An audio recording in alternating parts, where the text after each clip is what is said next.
Hello everyone, कैसे हैं आप लोग। आई होप आप लोग बहुत अच्छे होंगे। मैं Kritika Pandya and welcome back to my YouTube channel.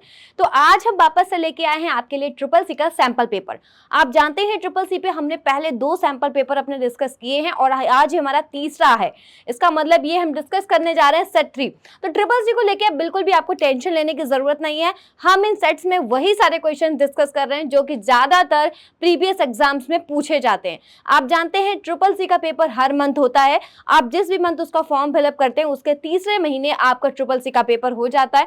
इसका मतलब ये है कि अगर आपने जनवरी में ट्रिपल सी का फॉर्म अपना अप्लाई किया है तो आपका मार्च में एग्जाम हो जाएंगे। तो ऐसे में मैंने आपको पहले भी बताया हुआ है कि ट्रिपल सी में टोटल जो है वो कितने क्वेश्चंस आते हैं। तो ट्रिपल सी में टोटल क्वेश्चन आते हैं 100।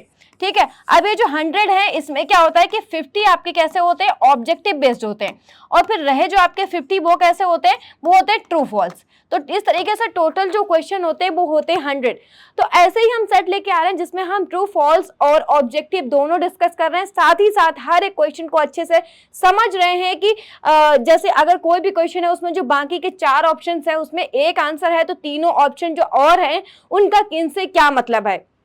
तो इस तरीके से 100 क्वेश्चन में हम लगभग 150 क्वेश्चन तक अपने तैयार कर लेते हैं। वीडियो के एंड तक बने रहिएगा, बिल्कुल भी वीडियो स्किप मत करिएगा ताकि आपको सारे क्वेश्चंस अच्छे से समझ में आ जाए।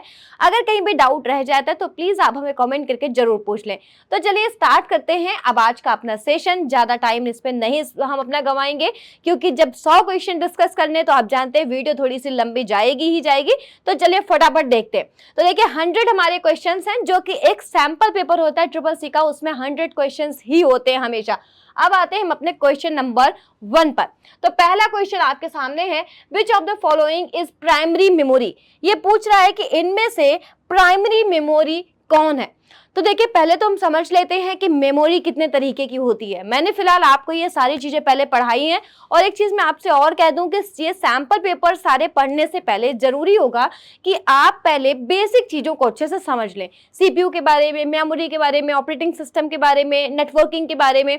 जब आपका बेसिक क्लियर होगा ना तो फिर क्वेश्चन कुछ भी नहीं होते हैं। देखिए ट्रिपल सी में क्वेश्चन टफ नहीं है, पर है क्या कि क्वेश्चन थोड़े से घुमा के पूछे जाते हैं। तो इसमें क्वेश्चंस को और ऑप्शंस को अच्छे से पढ़ने की जरूरत होती है। तो देखिए बेसिकली मेमोरी जो होती है वो 2 तरीके की होती है। पहली मेमोरी आपकी होती है प्राइमरी, ठीक है, और प्राइमरी, और दूसरी जो आपकी होती है वो होती है सेकेंडरी। कौन सी? सेकेंडरी। एक प्राइमरी एक सेकेंडरी। प्राइमरी को वैसे इंटरनल मेमोरी भी कहा जाता है। क्या कहा जाता है? इंटरनल। और सेकेंडरी को एक्सटर्नल भी कहा जाता है। इससे अब हमें ये पता चलता है कि इसका मतलब जब कोई भी सिस्टम हम परचेज करते हैं उसके अंदर जो प्री डिफाइंड मेमोरी होती है, मतलब जो ऑटोमेटिकली बिल्डअप होती है सिस्टम के अंदर, मोबाइल के अंदर या कंप्यूटर के अंदर, तो वो तो होती है प्राइमरी, मतलब इंटरनल मेमोरी। उसके बाद जब हम अपना सिस्टम परचेज करने के बाद जब हम उसमें कोई एक्स्ट्रा मेमोरी लगाते हैं जैसे कि hard disk drive, CD, DVD, pen drive, तो वो होती हैं सारी सेकेंडरी या फिर एक्सटर्नल मेमोरी। प्राइमरी मेमोरी जो है वो आपकी 2 तरीके की होती है, एक होती है रैम और एक होती है रोम। ठीक है। सेकेंडरी मेमोरी जो आपकी है एक्सटर्नल, वो कई तरीके की हो सकती हैं, जैसे आप यूज करें, जैसे कि पेन ड्राइव, सीडी, डीवीडी या फिर हार्ड डिस्क ड्राइव या फिर फ्लॉपी डिस्क ड्राइव, जो भी आप यूज कर सके वो सारी सेकेंडरी मेमोरीज होती हैं। तो अब ये क्वेश्चन बनता है कि इनमें से आपकी कौन सी प्राइमरी मेमोरी है। प्राइमरी मेमोरी में मैंने आपको बता दी है। देखिए ऑप्शन आपके सामने, hard disk, floppy disk, RAM और ऑप्टिकल डिस्क। अब इतना आप समझ गए होंगे कि ये जो भी हार्ड डिस्क है ये क्या है? सेकेंडरी मेमोरी है, मतलब एक्सटर्नल मेमोरी। फ्लॉपी डिस्क भी एक्सटर्नल है, ऑप्टिकल भी एक्सटर्नल है। तो आपका सही आंसर है यहाँ पर सी, मतलब कि रैम। ठीक है, तो रैम हमारी क्या है? प्राइमरी मेमोरी है। चलिए एक क्वेश्चन हो गया, बढ़ते हैं अगले क्वेश्चन पर। तो अगला क्वेश्चन है, scanner is which type of device. Scanner किस प्रकार की डिवाइस है? स्कैनर होता क्या है पहले मैं आपको ये बता दूं। स्कैनर का काम होता है बाहर की हार्ड कॉपी को स्कैन करके, डॉक्यूमेंट को स्कैन करके आपके सिस्टम के अंदर डालना। जैसे कि प्रिंटर का काम होता है सिस्टम के अंदर जो कॉपी होती है उसको प्रिंट करके बाहर निकालना, सेम उसका जस्ट अपोजिट आपका होता है स्कैनर, जो कि बाहर की कॉपी को स्कैन करके सिस्टम के अंदर डालता है। जैसे आप कह सकते हैं आपके फोन का कैमरा, जो आप फोटो क्लिक करते हैं, खुद की क्लिक करते हैं या फिर किसी डॉक्यूमेंट या फिर किसी भी आप ऑब्जेक्ट की जब फोटो क्लिक करते हैं तो वो आपका क्या होता है कि जो फिजिकल ऑब्जेक्ट होता है वो आपका डिजिटल कॉपी में चेंज हो जाता है। यही काम होता है स्कैनर का। अभी पूछा है स्कैनर किस प्रकार का उपकरण है? Output, input, input and output both और नन। तो इनपुट आउटपुट मैंने आपको बहुत अच्छे से पढ़ाया हुआ है। इनपुट डिवाइसेस वो होती हैं जो कि सिस्टम के अंदर डेटा डालती हैं, आउटपुट डिवाइसेस वो होती हैं जो सिस्टम से बाहर हमें डेटा प्रोवाइड कराती हैं, सिस्टम से बाहर निकालती हैं। तो यहाँ पर स्कैनर क्या कर रहा है कि बाहर का जो डेटा है, जो आउटसाइड का डेटा है, उसको क्या सिस्टम के अंदर डाल रहा है। तो इसीलिए स्कैनर यहाँ पर क्या होगा, इनपुट डिवाइस होगा। ठीक है, जो सिस्टम के अंदर डेटा डालता है वो इनपुट डिवाइस होता है। चलिए बढ़ते हैं हम अगले क्वेश्चन पर। अगला क्वेश्चन है, a collection of 8 bits is called. 8 bit के संग्रह को क्या कहते हैं। देखिए ये हो रही है बिट की बात। बिट का मतलब मेजरमेंट यूनिट्स। हर एक चीज को मेजर करने के लिए कुछ ना कुछ यूनिट बनी होती हैं। जैसे कि जब हम कुछ शुगर या फिर कोई भी ठोस चीज जब हम परचेज करने जाते हैं तो वो केजी में मेजर की जाती है। शुगर हो गया, आटा हो गया, चावल हो गया, किससे इसको मेजर करते हैं, केजी में। इसी तरीके से जब हम कुछ लिक्विड परचेज करते हैं तो वो हमेशा लीटर में होता है मेजर। और जब कोई डेटा मापा जाता है, जैसे कंप्यूटर में कितना डेटा है, उस डेटा को मापने के लिए बनाई जाती हैं ये यूनिट्स। कौन कौन सी, देखिए सबसे पहली आपकी बिट। ठीक है, सबसे पहले कौन सी है, बिट। ऐसे देखेंगे ज्यादा अच्छे समझ में आएगा। फिर आती है आपकी निबल, उसके बाद आती है बाइट, उसके बाद आती है किलोबाइट, मेगाबाइट। ठीक है, उसके बाद आपकी गीगाबाइट, टेराबाइट, इस तरीके की और आपकी बढ़ती चली जाती हैं। तो ये होती है मेजरमेंट यूनिट्स, डेटा मापने की इकाई। अब ये कह रहा है कि 8 बिट के संग्रह को क्या कहते हैं, तो ये आपको अच्छे से पढ़ना पड़ेगा कि सबसे छोटी जो होती है वो बिट होती है।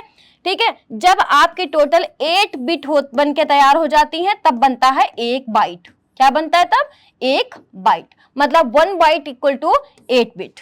ठीक, उसके बाद अगर बात की जाए, अगर निबल में दिया हुआ हो तो 2 निबल मतलब 2 निबल इक्वल टू 1 बाइट। एक बाइट में एक बाइट में आपके क्या होते हैं, 8 बिट्स होते हैं और कितने निबल होते हैं, 4 निबल होते हैं। एक बाइट में आपके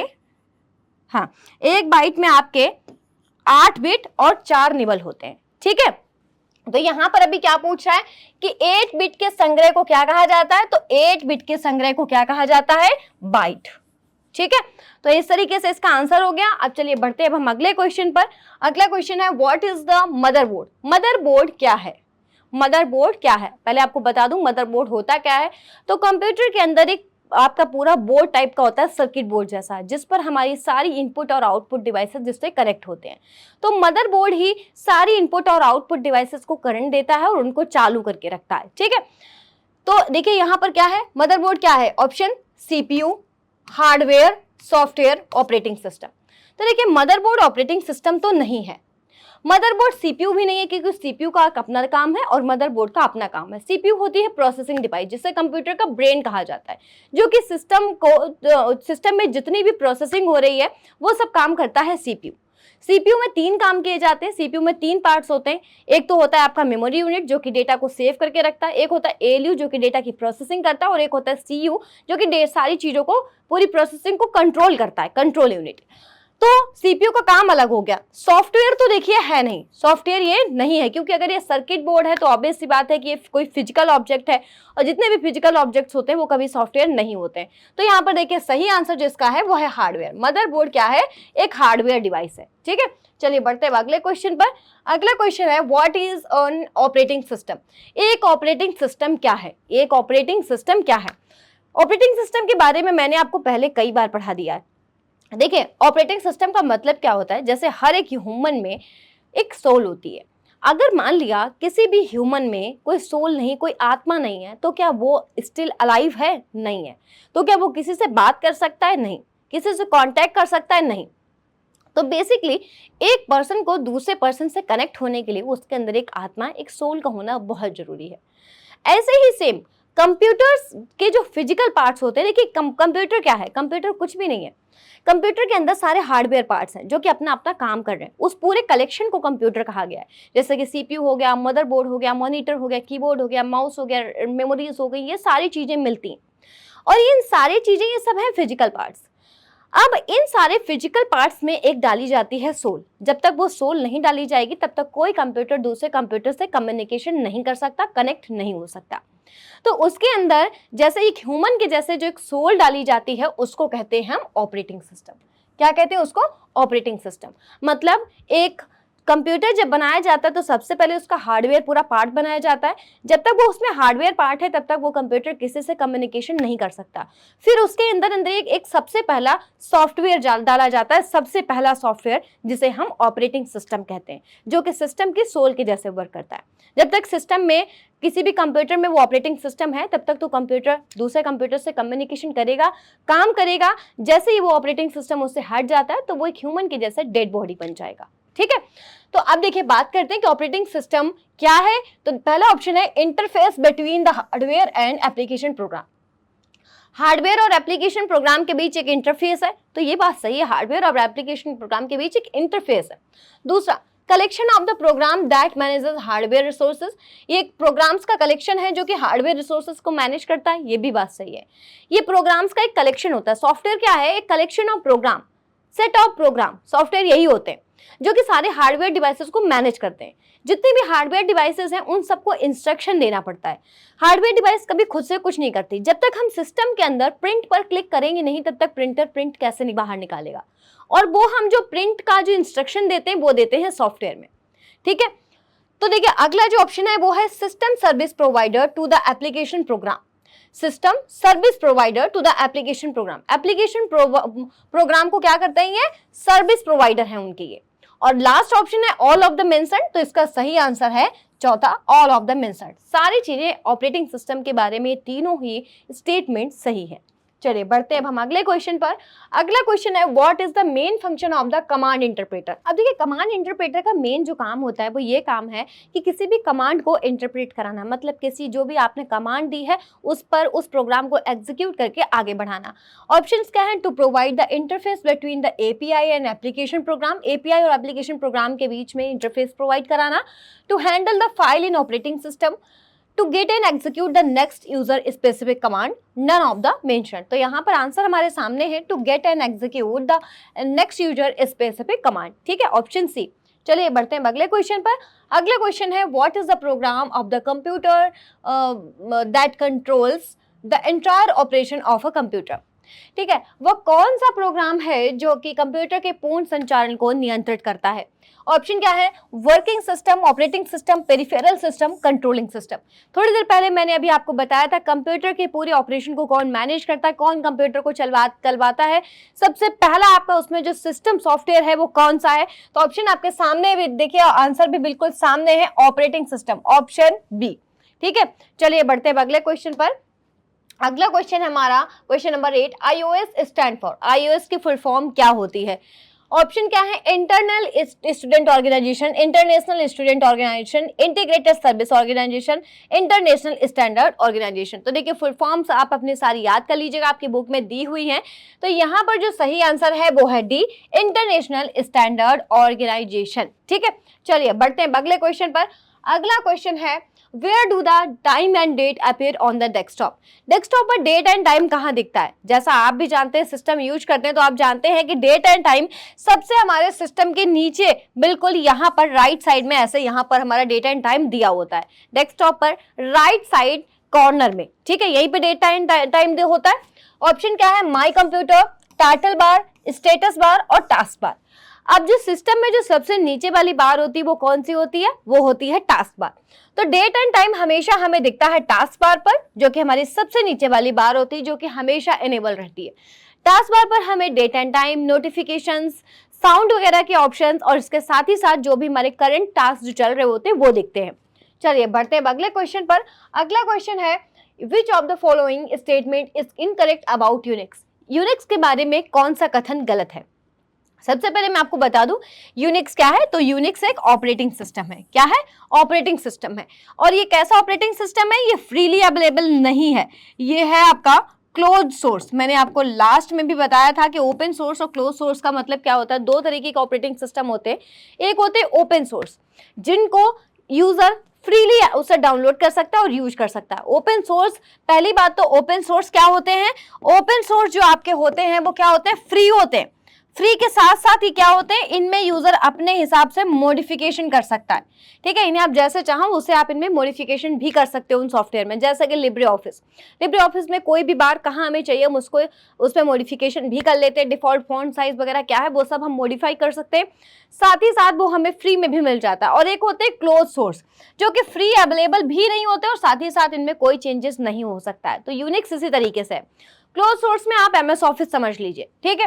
अब यूनिक्स के बारे में कौन सा कथन गलत है, Unix is a multitasking operating system, ये तो सही है, यूनिक्स मल्टीटास्किंग ऑपरेटिंग सिस्टम है। Unix is an open source software, Unix is a multi user operating system, ये भी सही है। Unix is a multi programming operating system, ये भी सही है। फिर गलत कौन सा है, तो अभी मैंने आपको बताया Unix close source operating system है, ये ओपन सोर्स ऑपरेटिंग सिस्टम नहीं है, सॉरी। तो इसीलिए यहाँ पर ऑप्शन बी आपका सही होगा। यहाँ पर सॉफ्टवेयर दिया गया है, आप इसे सॉफ्टवेयर या ऑपरेटिंग सिस्टम भी कह सकते हैं, क्योंकि ऑपरेटिंग सिस्टम भी एक सॉफ्टवेयर होता है, ठीक है, लेकिन हर सॉफ्टवेयर ऑपरेटिंग सिस्टम नहीं होता है। चलिए बढ़ते हैं अगले क्वेश्चन पर। व्हाट इज फ्रीवेयर, फ्रीवेयर क्या होता है? तो देखिए बड़ी आसान सा क्वेश्चन है। फ्रीवेयर जो हम आराम से, जिसे हम फ्रीली यूज कर सकते हैं, वो क्या हो गया, फ्रीवेयर हो गया। अब यहाँ पर देखिए MS ऑफिस क्या फ्रीवेयर है? नहीं, MS ऑफिस क्या होता है, पेड होता है, तो ये तो हम फ्री में यूज नहीं कर सकते। यूनिक्स भी पेड है, अभी मैंने आपको थोड़ी देर पहले बताया था, ये भी क्लोज सोर्स है, मतलब पेड है। नन तो है नहीं, तो लिब्रे ऑफिस क्या है, फ्रीली अवेलेबल रहता है, अभी मैंने आपको थोड़ी देर पहले बताया था। इसका आंसर बी आपका सही है। चलिए बढ़ते हैं अगले क्वेश्चन पर। अगला क्वेश्चन है, what is the full form of USSD? USSD की फुल फॉर्म क्या होती है? तो देखिए फुल फॉर्म्स आपको सारी अपने आप से पढ़ लेनी है। USSD की फुल फॉर्म क्या होती है? ऑप्शन है unstructured supplementary service data, unstructured supply service data, universal structure service data, none of these. अब मैं आपको एक चीज वापस से बताना चाहती हूँ इसमें कि देखिए जब भी मान लिया USSD की फुल फॉर्म है आपकी ए वाली, और इसके सही फुल फॉर्म यही है, अनस्ट्रक्चर्ड सप्लीमेंट्री सर्विस डेटा। जब मैंने ऑप्शन पढ़ना शुरू किया तो मुझे ऑप्शन ए में ही इसका आंसर मिल गया, लेकिन फिर भी मैंने चारों ऑप्शन पढ़े। CCC का एग्जाम देते टाइम, इनफैक्ट जब भी आप कोई भी एग्जाम दें, अगर आपको आंसर आपका पहले ऑप्शन में मिल जाए तब भी आपको सारे ऑप्शन एक बार क्रॉस चेक करने। कई बार ऐसा होता है कि हम ध्यान नहीं दे पाते हैं और मान लिया इसमें स्पेलिंग का मिस्टेक हो गया और हमने ध्यान नहीं दिया, सही स्पेलिंग वाला नीचे था, तो हम जल्दी जल्दी के चक्कर में सारे ऑप्शन नहीं देखते, इस वजह से भी हमारे 10% आंसर गलत चले जाते हैं। जब भी आप पेपर देने जाएं, मेक श्योर कि आप पूरा क्वेश्चन एक तो 2 से 3 बार पढ़ें। अगर आपको उसका आंसर एक बार में नहीं मिल रहा है, उसको दोबारा पढ़े, तीसरी बार पढ़े। अगर आप क्वेश्चन अच्छे से रीड करते तो 100% आपको आपका उसमें जवाब मिल जाएगा, और फिर आप अपने सारे ऑप्शंस को ध्यान से जरूर पढ़ें। चलिए बढ़ते हैं अगले क्वेश्चन पर, और अगला क्वेश्चन है, Which of the following device use positional notation to represent a decimal number? एक डेसिमल नंबर को रिप्रेजेंट करने के लिए एक पोजिशनल नोटेशन वाली डिवाइस होती है, उसे हम क्या कहते हैं? इसका कहने का मतलब यह है कि डेसिमल नंबर्स को ऐड करने के लिए, सब्सट्रैक्ट करने के लिए, इन सब चीजों के लिए एक ऐसी डिवाइस होती है जिसमें अंदर कुछ बीट्स पड़े होते हैं, जिनकी मदद से हम चीजों को जोड़ते घटाते थे। अभी भी वो डिवाइस आपको कई छोटे बच्चों के स्कूलों में देखने को मिलती है, तो उसे हम कहते हैं अबेकस। क्या कहते हैं? अबेकस। ऑप्शन डी, पास्कल नहीं है, कैलकुलेटर नहीं है, कंप्यूटर नहीं, अबेकस। मैं आपको बता दूं कि कंप्यूटर की हिस्ट्री की आपकी फर्स्ट डिवाइस है, मतलब ये है कि कैलकुलेशन के लिए सबसे पहले जो आपकी दुनिया में पहली मशीन बनी थी कैलकुलेशन करने के लिए, वो बनी थी अबेकस। इससे पहले लोग अपनी उंगलियों की मदद से या फिर कंकड़, पत्थर, गिट्टियों की मदद से जोड़ते घटाते थे। अबेकस सबसे पहले चाइना में बनाया गया, और अबेकस आज भी आप देखते हो कि छोटे बच्चों के स्कूल में होता है कुछ इस तरीके से फ्रेम में, और जिसमें ऐसे क्या होता है कि यहाँ पर बीट्स जैसी पड़ी होती है, जिनकी मदद से बीट्स को कम ज्यादा करके जोड़ने और घटाने का काम किया जाता था। चलिए बढ़ते हैं अगले क्वेश्चन पर। अगला क्वेश्चन है, click to create a mail.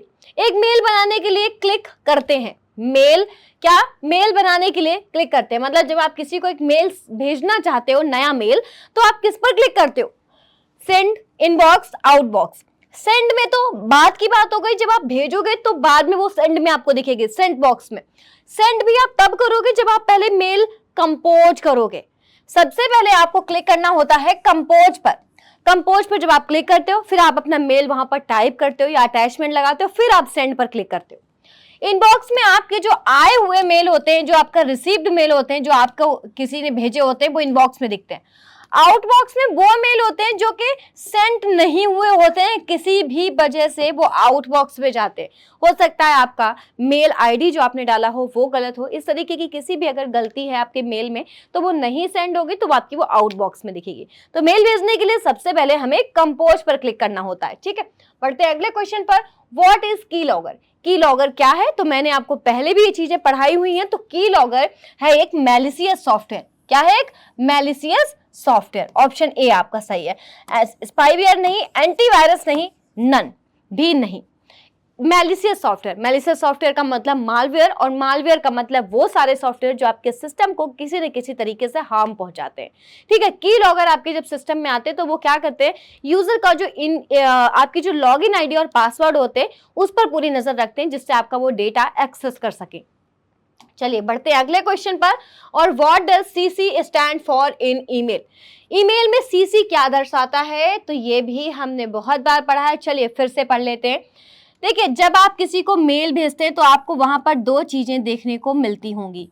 To लिखने के बाद में एक सीसी मिलता होगा और बीसीसी मिलता होगा। सीसी की अगर बात की जाए तो सीसी की फुल फॉर्म होती है कार्बन कॉपी। क्या होती है? Carbon copy. और अगर बीसीसी की बात की जाए तो बीसीसी की फुल फॉर्म होती है ब्लाइंड कार्बन कॉपी। ठीक है, ये दो तरीके के आपको सीसी बीसीसी मिलते हैं। होता क्या है, देखिए कार्बन कॉपी समझते हैं आप, जब भी हम पहले किसी को एक ही जैसा लेटर अगर हमें 10 लोगों को देना होता था तो हम उसके नीचे कार्बन लगा देते थे, जिससे हमारी मल्टीपल कॉपीज तैयार हो जाती थी। सेम यहाँ पर भी वही कार्बन कॉपी का काम है। अगर आपको किसी को एक मेल भेजना है, मतलब कि आपको उसमें लिख के भेजना है हेलो, या फिर मान लिया आपको उसमें कोई अपना अटैचमेंट लगाना है और वो एक मेल आपको 4 लोगों को भेजना है। ठीक है, तो आप क्या करोगे कि आप 2 में एक मेल अपना वो डाल दोगे, किसी एक का 2 में डाल दोगे और बाकी का आप सीसी में डाल दोगे। अब अगर मैं कहूं कि क्यों, क्या हम वो 4 लोगों के मेल 2 में नहीं डाल सकते? सीसी के में क्यों जरूरत पड़ेगी? भाई वो 4 मेल आईडीज हम 2 में भी तो दे सकते हैं ना, अलग अलग 2 में भी हम दे सकते हैं, मल्टीपल आईडीज वहां से सेंड हो जाएगी। मैं सीसी में क्यों देंगे? तो देखिए, सीसी में इसलिए देते हैं कि अगर आप सीसी में वो मेल आईडीज दोगे तो क्या होगा कि 2 वाले को ये पता रहेगा कि सीसी में भी आपने किसी को मेल भेजा है या फिर किस किस को सेम मेल भेजा है। बेसिकली मतलब ये है कि 2 में अगर आपने एक एड्रेस डाल दिया और सीसी में आपने 3 एड्रेस डाल दिए तो इस 2 वाले को पता रहेगा कि आपने और भी 3 लोगों को मेल भेजा है। ठीक है, ये होता है इसका सिस्टम। अब अगर बात आती है कि आप सीसी में मेल भेजना तो चाहते हो, ठीक है, अच्छा इसके साथ ही साथ जो ये सीसी में जो 3 लोग होते हैं ना, इनको भी आपस में पता चल जाता है कि हमारे अलावा और लोगों को मेल भेजा गया है। अब अच्छा, अगर आप चाहते हो कि हम मेल तो 4 लोगों को भेजना चाहते हैं, ठीक है, लेकिन हम उसमें से जो 2 वाला पर्सन है उसे हम ये नहीं दिखाना चाहते हैं कि हमने और भी 3 लोगों को मेल भेजा है। जो बाकी के 3 लोग हैं ये तो आपस में देख ले, पर ये 2 वाला इन्हें ना देख सके, 2 वाला इन्हें ना देख सके, ये सिर्फ आपस में देखें। तो ऐसी जगह पे हम यूज करते हैं बीसीसी का। किसका? बीसीसी का। देखिए, सीसी और बीसीसी में जो डिफरेंस मेजर होता है वो क्या होता है कि सीसी में जब आप मेल भेजोगे तो इन सबको आपस में पता रहेगा कि मेरे अलावा और किसे किसे मेल भेजा गया है। 2 वाले को भी पता रहेगा, उन तीनों को भी आपस में पता रहेगा। पर अगर आप बीसीसी में भेजोगे तो इन तीनों को तो आपस में पता होगा, पर 2 वाले को नहीं पता होगा। ये होता है आपका बीसीसी, ब्लाइंड कार्बन कॉपी। चलिए बढ़ते हैं अगले क्वेश्चन पर। इसका सही आंसर आपको आई होप मिल गया होगा कि सीसी की फुल फॉर्म होती है आपकी कार्बन कॉपी, ऑप्शन ए। चलिए बढ़ते हैं अगले क्वेश्चन पर। अब what is the full form of IMEI? IMEI की फुल फॉर्म क्या होती है? तो IMEI आपके मोबाइल में एक कोड होता है, IMEI कोड, जिससे आपके मोबाइल की पहचान होती है। International mobile equipment identity, international mobile equipment information, both of these, none of these. तो यहाँ पर सही आंसर है option A, international mobile equipment identity. ठीक है, चलिए बढ़ते हैं अगले क्वेश्चन पर। अगला क्वेश्चन है which of the following is not an operating software या ऑपरेटिंग सिस्टम। इनमें से कौन सा एक ऑपरेटिंग सिस्टम नहीं है? तो देख लेते हैं ऑप्शन। ये देखिए क्वेश्चन बहुत अच्छा भी है। MS-DOS, Unix, Windows 89, Windows XP। तो देखिए MS-DOS ऑपरेटिंग सिस्टम है, यूनिक्स भी है, विंडोज XP भी है, विंडो 89 आपका क्या है, ये कोई भी ऑपरेटिंग सिस्टम नहीं है, ठीक है, ये ऑपरेटिंग सिस्टम का कोई वर्जन नहीं है, ठीक है। चलिए बढ़ते हैं अगले क्वेश्चन पर। अगला क्वेश्चन है which of the following can't be connected विया यूएसबी। इनमें से कौन सा यूएसबी के द्वारा कनेक्ट नहीं हो सकता है। यूएसबी का मतलब क्या होता है, यूएसबी जैसे हमारे चार्जर में वो पीछे यूएसबी लगी हुई होती है ना, वही यूएसबी। कि इनमें से कंप्यूटर से कौन सा यूएसबी से कनेक्ट नहीं हो सकता है।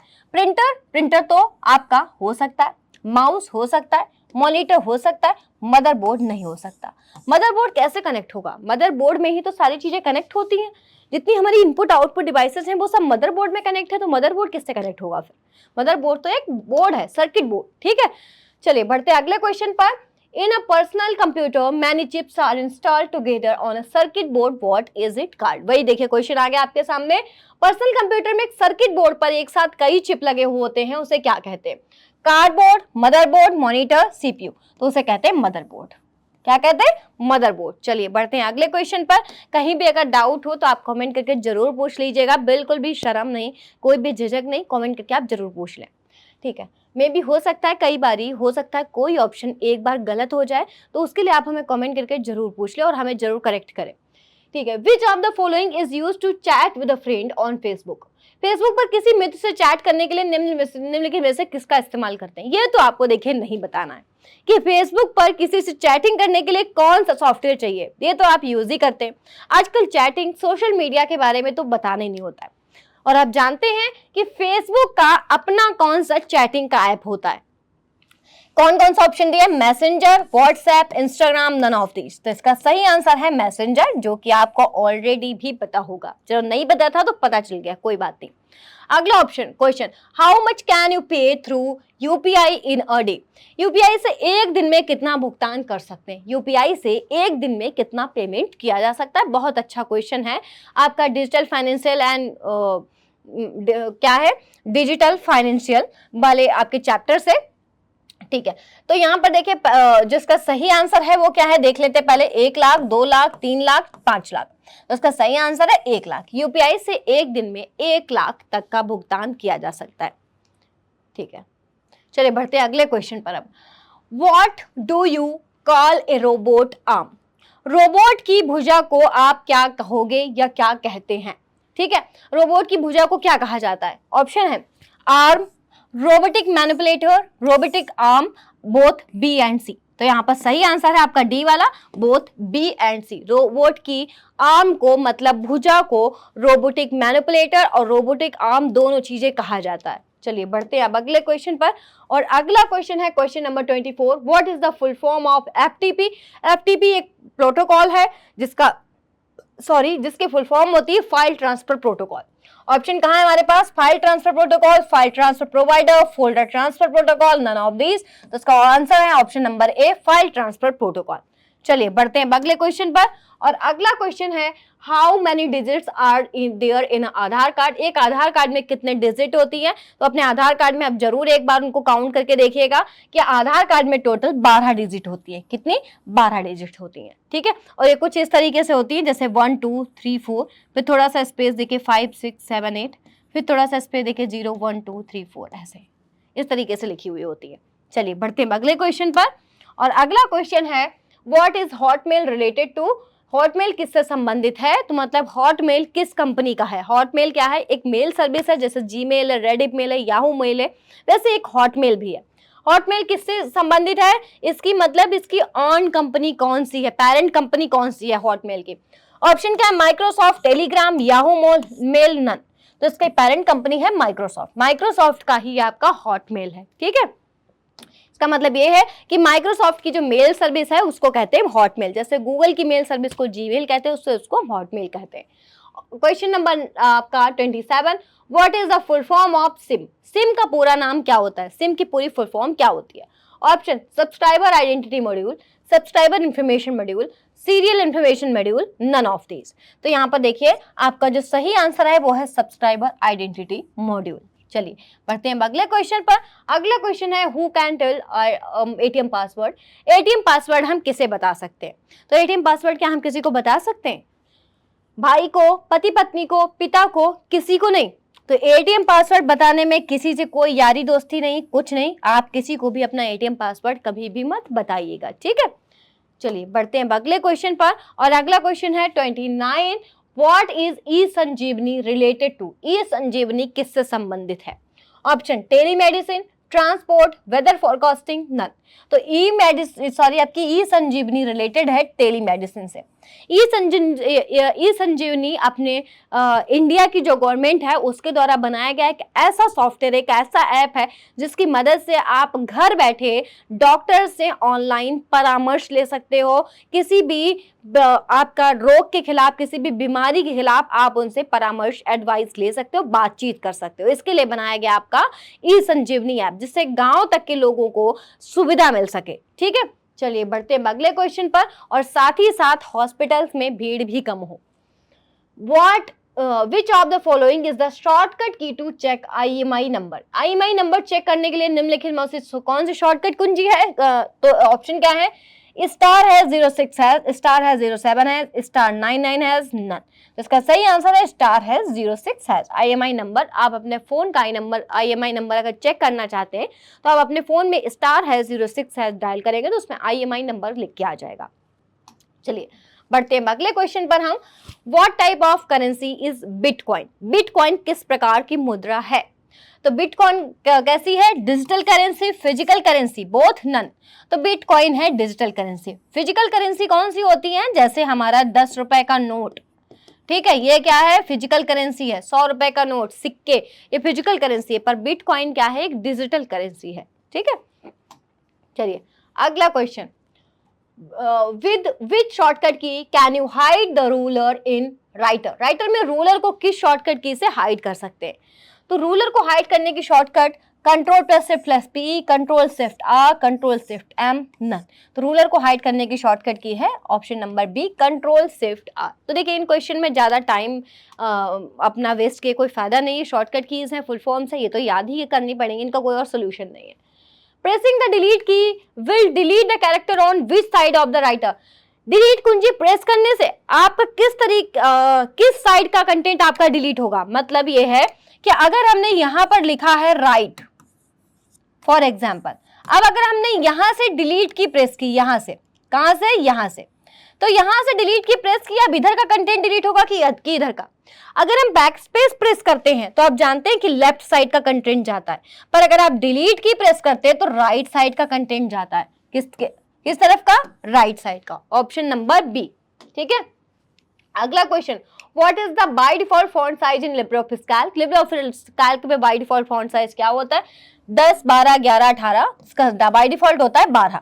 और अगर कोई एक्सेल वगैरह का पूछ दे, मतलब अगर कोई MS ऑफिस का पूछ दे तो उसका 11 होता है, ठीक है।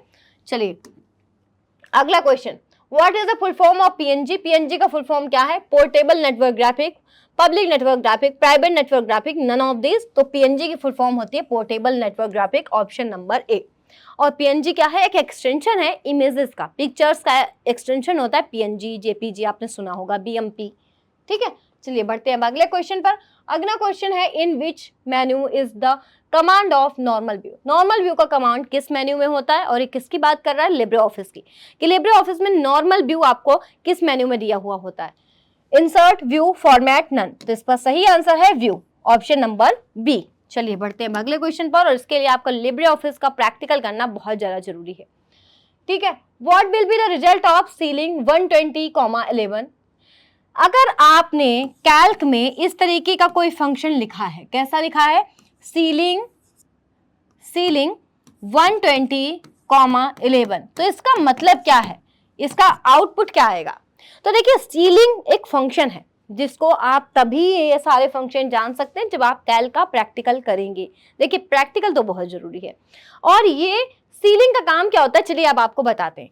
सीलिंग का मतलब ये है कि अगर यहाँ पर लिखा है 120,11, इसका मतलब ये है कि आपको 11 के जो मल्टीप्लिकेशंस हैं, गुणन है जो, ठीक है, तो उसका एक ऐसा मल्टीप्लिकेशन आपको देना है जो कि 120 के नियर बाई हो, ठीक है। 11 का आपको वो मल्टीप्लिकेशन देना है एक छोटे से छोटा जो कि 120 के नियर बाई हो। तो अगर हम 11 के मल्टीप्लीकेशन करें तो 11 10 जा कितना होता है 110, लेकिन ये भी नियर बाई नहीं है। एक और बार बढ़ के देखते हैं, 11 जा इक्वल्स टू 121, तो इसका मतलब नियर बाई जो इस 120 का है वो है 121, इसीलिए इसका सही आंसर होगा 121 ऑप्शन सी। यही काम होता है सीलिंग फंक्शन का, जो आगे की जो वैल्यू दी गई है, ठीक है, उसके नियर बाई आपको अगली वैल्यू का कोई मल्टीप्लिकेशन रखना होता है, ठीक है। चलिए बढ़ते हैं अगले क्वेश्चन पर। अगला क्वेश्चन है what will the result of quotient of 5,2। Quotient देखिए, क्वोशिएंट 5,2। अब मैं आपको बता दूं ये बहुत इजी सा है। अगर आप क्वोशिएंट को इजी वे में पढ़ना चाहते हैं तो ये डिवाइड कह रहा है। क्या कह रहा है? डिवाइड। इस तरीके के जब क्वेश्चन आते हैं तब अक्सर लोग गलत कर देते हैं, क्योंकि हमने ये फंक्शन पढ़े नहीं होते, हमने ज्यादा प्रैक्टिकल किया नहीं होता है। तो क्वोशिएंट होता है डिवाइड। डिवाइड आपको करना है, किससे करना है आपको? तो आपको 2 को डिवाइड करना है किससे? सॉरी, आपको 5 को डिवाइड करना है किससे? 2 से। 5 आपको डिवाइड करना है 2 से। तो अगर आप कभी भी 5 को डिवाइड करेंगे 2 से तो 2 2 जा 4। हाँ, तो देखिए, तो आपका आएगा 2 2 जा 4, क्या बचेगा 1। अभी जो 1 है ये तो रिमाइंडर है, इसने रिमाइंडर नहीं पूछा, इसने आपसे भागफल पूछा है। तो आपका भाजफल क्या हुआ यहाँ पर? 2। तो ऑप्शन सी वाला आपका सही है। चलिए बढ़ते हैं अगले क्वेश्चन पर। अगला क्वेश्चन है just has a book in collection is a collection of pages, a website is a collection of. जिस तरह एक बुक पेजों का समूह होता है, उसी तरह एक वेबसाइट किसका समूह होती है? जिस तरीके से एक बुक में कई सारे पेजेस होते हैं, उसी तरीके से एक वेबसाइट में क्या होते हैं? ठीक है, वेबसाइट किन चीजों का कलेक्शन है? जैसे बुक नॉर्मल पेजेस का कनेक्शन है, तो आपका वेबसाइट किस चीजों का कलेक्शन है? ऑप्शन है web pages, application pages, none. तो इसका सही आंसर है वेब पेजेस। कई सारे वेब पेजेस मिलके बनती है एक वेबसाइट, ठीक है। चलिए आप बढ़ते हैं अगले क्वेश्चन पर। क्वेश्चन नंबर 40, व्हाट इज अतुल्य ऐप रिलेटेड टू? अतुल्य ऐप किससे संबंधित है? अब चलिए इसके ऑप्शंस देख लेते हैं। सबसे पहला शिक्षा, स्वास्थ्य, जनसंख्या, पर्यटन। तो मैं आपको बता दूं, अतुल्य ऐप बनाया गया है टूरिज्म के लिए। इसका मतलब यह है कि वो बनाया गया है पर्यटन के लिए, तो इसका ऑप्शन डी सही है। और मैं आपसे एक बार फिर से बता दूं कि जितने भी ऐप्स हैं ना, इन सब के बारे में आप अच्छे से ध्यान रखना। ई संजीवनी, अतुल्य, सारे ऐप्स को आपको अच्छे से याद रखना। IRCTC हो गया, या फिर वोटर ID के लिए हो गया, या आधार के लिए हो गया, ये सारे ऐप आपको अच्छे से याद रखने हैं। अतुल्य ऐप हो गया, या फिर आपका उमंग हो गया, डिजी लॉकर हो गया, इनसे क्वेश्चन बहुत ज्यादा पुटअप किए जाते हैं। तो चलिए बढ़ते हैं अगले क्वेश्चन पर। What is the third generation computer related to? तीसरी पीढ़ी का कंप्यूटर किससे संबंधित है? तो ये है जनरेशन का क्वेश्चन, और ये कह रहा है कि तीसरी पीढ़ी के कंप्यूटर में कौन सी जनरेशन आपकी कौन सी टेक्नोलॉजी यूज हुई थी? तो देखिए, जनरेशन तो हमने आपको पहले पढ़ाई हुई है, और मैं आपको एक बार फिर से बता दूं अगर आपको जनरेशन में कोई भी डाउट है। चलिए स्टार्ट करते हैं पहली से। तो आपकी जो फर्स्ट जनरेशन है उसमें आए थे वैक्यूम ट्यूब। क्या आए थे उसमें? Vacuum tube. उसमें जो टेक्नोलॉजी थी वो थी वैक्यूम ट्यूब। दूसरी जो आपकी जनरेशन थी उसमें आए थे ट्रांजिस्टर्स। क्या? ट्रांजिस्टर। तीसरी में आए थे IC, इसका मतलब इंटीग्रेटेड सर्किट। चौथे में माइक्रो प्रोसेसर, ठीक है। ये सारी जनरेशन में जो अलग अलग टेक्नोलॉजीज यूज हुई थी वो हैं। और पांचवी में आपकी AI, मतलब आर्टिफिशियल इंटेलिजेंस। अब ये पूछ रहा है थर्ड जनरेशन का, तो आंसर आपके सामने है कि थर्ड जनरेशन में IC यूज हुई थी। कौन सी टेक्नोलॉजी? IC। इसकी फुल फॉर्म होती है इंटीग्रेटेड सर्किट। क्या होती है? एक सेकेंड, इसको मैं एक बार इरेज कर देती हूं ताकि आपको अच्छे से विजिबल हो। तो ये थी आपकी इंटीग्रेटेड सर्किट, ठीक है। IC की फुल फॉर्म होती है इंटीग्रेटेड सर्किट। अब चलिए बढ़ते हैं अपने अगले क्वेश्चन पर। और अगला क्वेश्चन है in which generation was AI used?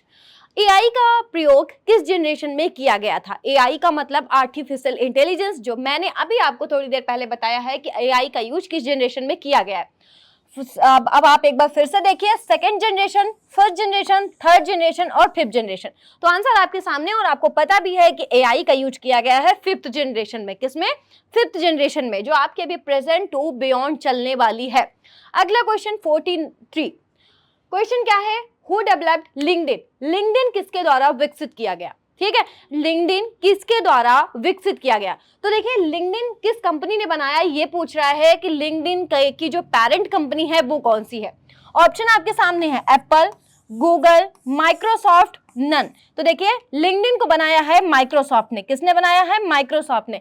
LinkedIn हो गया, हॉटमेल हो गया, ये सारी आपकी माइक्रोसॉफ्ट की ही सर्विसेज हैं। अब बढ़ते हैं अगले क्वेश्चन पर। अगला क्वेश्चन है question number 44। What does P stand for in AEPS? AEPS की फुल फॉर्म में P किस लिए स्टैंड करता है, मतलब P की फुल फॉर्म उसमें क्या है? सबसे पहले तो बात करते हैं कि AEPS होता क्या है। तो AEPS की फुल फॉर्म होती है आधार इनेबल्ड पेमेंट सिस्टम। क्या होती है? आधार इनेबल्ड पेमेंट सिस्टम, जिससे ये होता है कि आप उसमें आधार के जरिए अपना पैसा निकाल और जमा कर सकते हो और आप उसको ट्रांसफर कर सकते हो। तो AEPS बेसिकली उन लोगों के लिए बनाई गई कि जो गांव में बुजुर्ग हैं, जो कि बैंक तक नहीं पहुंच पाते हैं, किसी कहीं दूर नहीं पहुंच पाते या फिर बैंक की लंबी लाइन में नहीं लग पाते हैं, उनके लिए सर्विस बनाई गई AEPS। ठीक है, AEPS का मेन मोटिव है कि गांव-गांव में आप आधार के जरिए, ठीक है, आप आधार के जरिए आप क्या कर सकते हो कि अपना फंड ट्रांसफर कर सकते हो, विड्रॉ कर सकते हो और ट्रांसफर कर सकते हो। आपको मैं AEPS की फुल फॉर्म बता दूं, आधार इनेबल्ड पेमेंट सिस्टम, आधार इनेबल्ड पेमेंट सिस्टम। तो यहां पर देखिए P की फुल फॉर्म आपको पता चल गई है कि P की फुल फॉर्म है पेमेंट। ठीक है, चलिए बढ़ते हैं अगले क्वेश्चन पर। अगला क्वेश्चन है उबंटू इज एन। उबंटू क्या है? उबंटू क्या है? तो देखिए मैं आपको बता दूं कि उबंटू बेसिकली एक ऑपरेटिंग सिस्टम है। ये एक लाइनेक्स बेस्ड ऑपरेटिंग सिस्टम है। लाइनेक्स के बारे में अभी मैंने आपको थोड़ी देर पहले बताया था।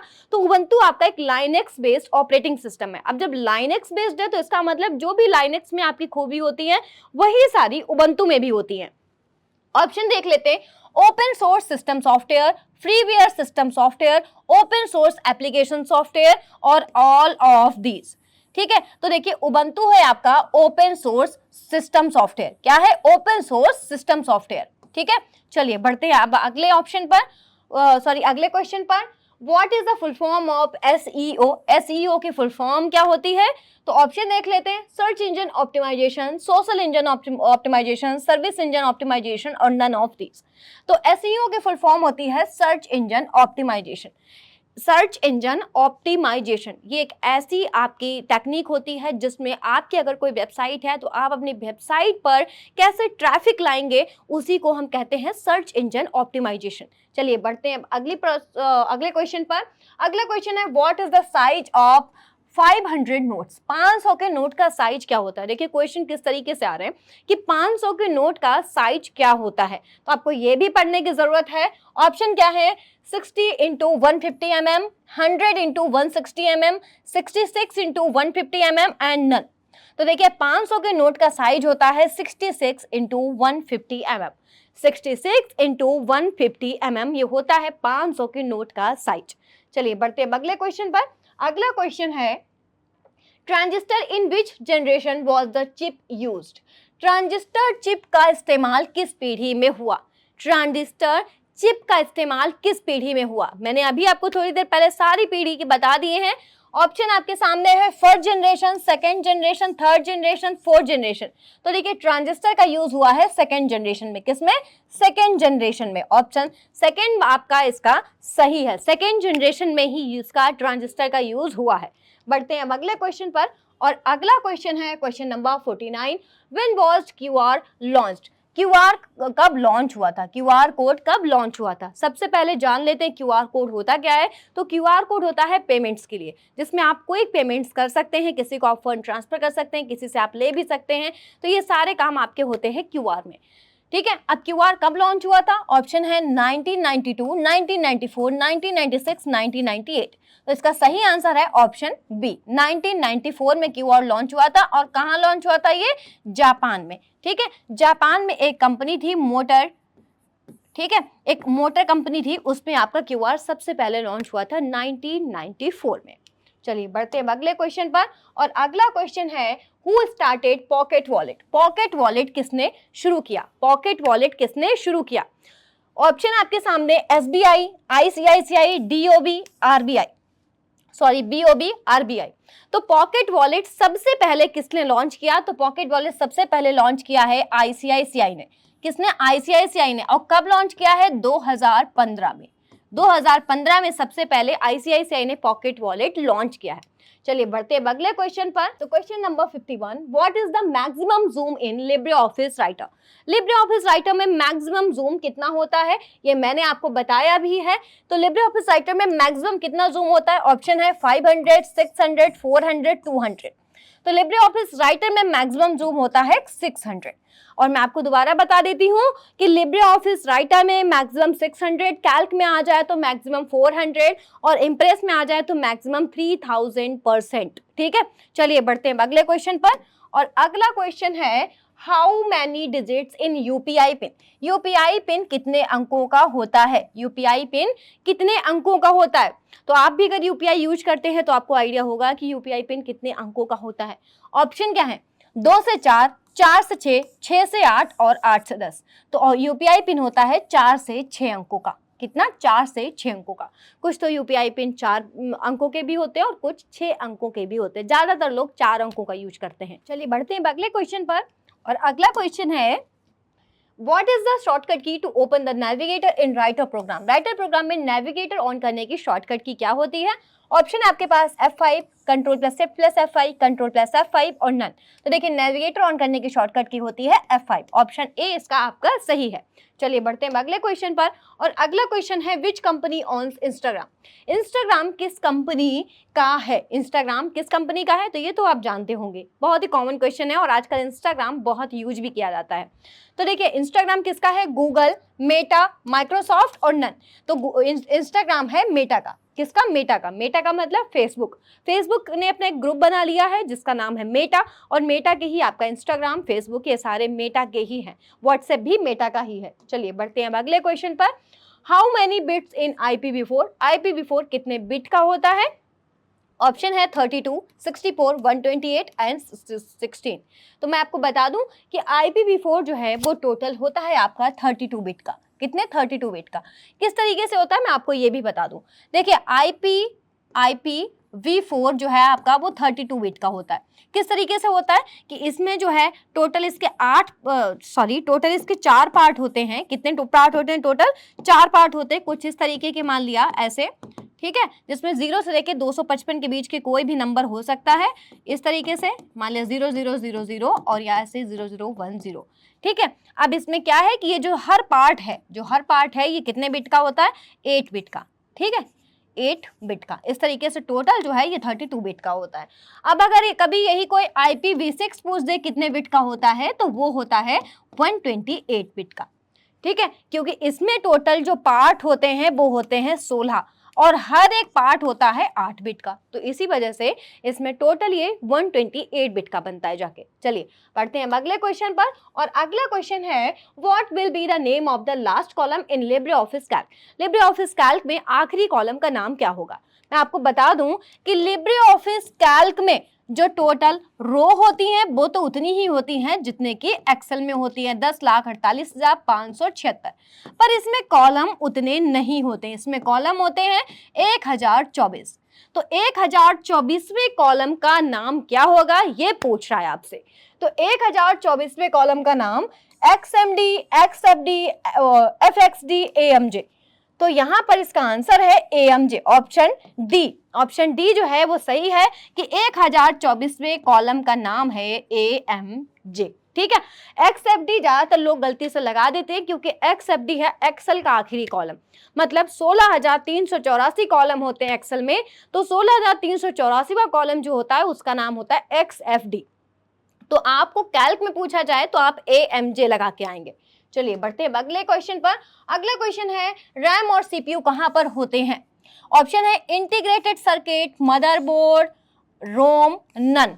तो रैम और CPU हमेशा होते हैं मदरबोर्ड पर। मदरबोर्ड एक सर्किट बोर्ड होता है जो अभी मैंने आपको बताया था और जिस पे सारी processing, input, output devices connect होते हैं। चले बढ़ते हैं अगले क्वेश्चन पर। और अगला क्वेश्चन है which shortcut key is used to open the start menu in the Windows operating system. Windows operating system में स्टार्ट मेन्यू को ओपन करने की शॉर्टकट की क्या होती है? बड़ा इजी सा क्वेश्चन है। स्टार्ट मेन्यू क्या होता है? स्टार्ट मेन्यू वो होता है जहां से हम अपने सारे फंक्शन, सारे जो भी हमारे में सॉफ्टवेयर्स हैं, जितने प्रोग्राम हैं, उनको ओपन करने के लिए हम किस पर जाते हैं? स्टार्ट मेन्यू पर। स्टार्ट मेन्यू ओपन करने की शॉर्टकट की क्या है? ऑप्शन है control plus escape, press window key, A and B both, none. तो यहाँ पर देखिए ऑप्शन आपका सही है, सी वाला। कंट्रोल प्लस एस्केप प्रेस करके भी आपका स्टार्ट मेन्यू ओपन होता है और आप विंडो की को प्रेस करके भी स्टार्ट मेन्यू ओपन कर सकते हैं। चलिए, और आप अगर कह रहे होंगे कि हम स्टार्ट मेन्यू पर क्लिक करके भी इसको ओपन कर सकते हैं, तो ये शॉर्टकट की पूछी गई थी। तो दो तरीके की शॉर्टकट की होती है। अगर आप माउस का यूज कर रहे हैं तो आप उस पर डायरेक्टली क्लिक करके भी उसको ओपन कर सकते हैं। अगला क्वेश्चन है HTTP है। HTTP क्या है? तो HTTP एक प्रोटोकॉल है जो मैंने आपको बताया हुआ है कि FTP, HTTP, IP, TCP ये सारे प्रोटोकॉल्स होते हैं। अब HTTP के यहाँ पे फुल फॉर्म क्या है? Hyper text transistor protocol, hyper text transfer protocol, both, none. तो यहाँ पर सही आंसर है आपका बी वाला, hyper text transfer protocol, hyper text transfer protocol. ठीक है, ये ज्यादातर क्वेश्चंस पुट अप किए जाते हैं, बड़े बेसिक बहुत कॉमन क्वेश्चन है ये, जो कि ज्यादातर अक्सर पूछे ही जाते हैं। अगला क्वेश्चन है राइटर में बाय डिफॉल्ट हाइलाइटर का कलर क्या होता है? जब राइटर में कोई भी अगर आपने यहाँ पर कंटेंट लिखा है, जैसे आपने लिखा हेलो, अब उसको आप अगर हाईलाइट करना चाहते हो तो उस हाइलाइटर का बाय डिफॉल्ट कलर क्या है?